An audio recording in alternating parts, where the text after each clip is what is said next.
Right now, while you're watching this, your body might already be in the middle of destroying itself.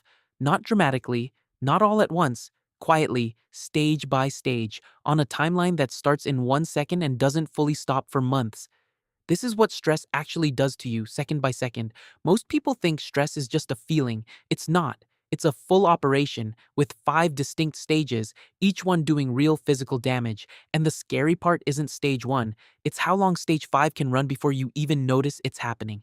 Something happens, a deadline lands in your inbox, your phone buzzes with a number you don't recognize.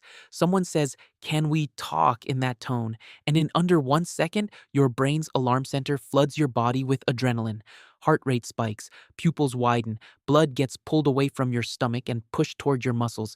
This is your ancient survival system, the exact same one that used to save your ancestors from predators. Switching on for an email. It feels sharp, almost good. You're suddenly focused, alert, ready. This is your body doing exactly what it's supposed to do.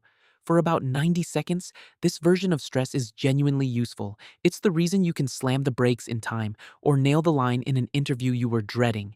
Adrenaline is built to be a short, sharp tool, used once, then put away. The problem isn't second one. The problem is what happens if second one never really ends, because your brain can't always tell the difference between a genuine threat and an email that simply looks like one. Adrenaline is fast, but it's also short lived. So if the threat is still around an hour later, even if that threat is just an open laptop and a long to do list, your body brings in the second responder, cortisol. Cortisol is slower and built for the long haul.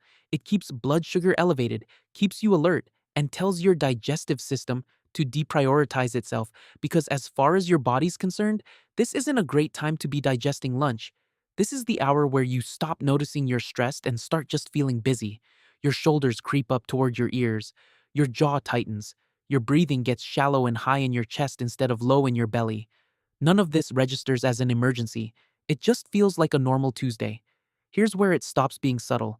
If cortisol stays elevated for a full week, your immune system starts making a trade. It begins diverting resources away from long-term defense and toward short-term survival. Specifically, it starts suppressing the production of certain white blood cells, the ones responsible for fighting off viruses you haven't even encountered yet. This is why people under sustained work pressure, relationship strain, or financial stress tend to get sick more often and recover slower when they do. Not because of bad luck, because their immune system has been quietly told for 7 straight days that fighting hypothetical future threats is less important than staying alert for this one.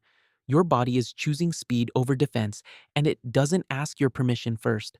After about a month of this, something changes in how your stress system responds. It should be able to recognize when the threat has passed and switch itself back off. But sustained cortisol exposure starts to blunt that feedback loop. The system that's supposed to say, "Okay, we're safe now, stand down," gets less and less effective at sending that message. This is the stage where people describe feeling wired but exhausted at the same time. You're tired enough to want to collapse, but too keyed up to actually fall asleep. Your brain's memory center, the hippocampus, is also taking damage here. Sustained cortisol literally shrinks it. This is why month-long stretches of high stress come with genuine memory problems. Forgetting why you walked into a room, losing track of conversations. It's not you being scattered, it's a measurable physical change in your brain. People at this stage usually blame everything except the actual cause. They blame their phone for the bad sleep. They blame their diet for the low energy. They blame getting older for the memory slips. Rarely does anyone trace it back to month one of an alarm system that never got the signal to switch off. This is the stage that should scare you because by now, your body isn't just reacting to stress anymore, it's being run by it. Chronic cortisol exposure starts affecting your heart, raising blood pressure and inflammation levels in a way that's directly linked to long-term cardiovascular damage. Your gut lining, weakened from months of digestive deprioritization, becomes more permeable, which is connected to the chronic gut issues so many long-term stressed people develop. Your hormone regulation starts drifting too, affecting everything from your sleep cycle to your appetite to your mood regulation.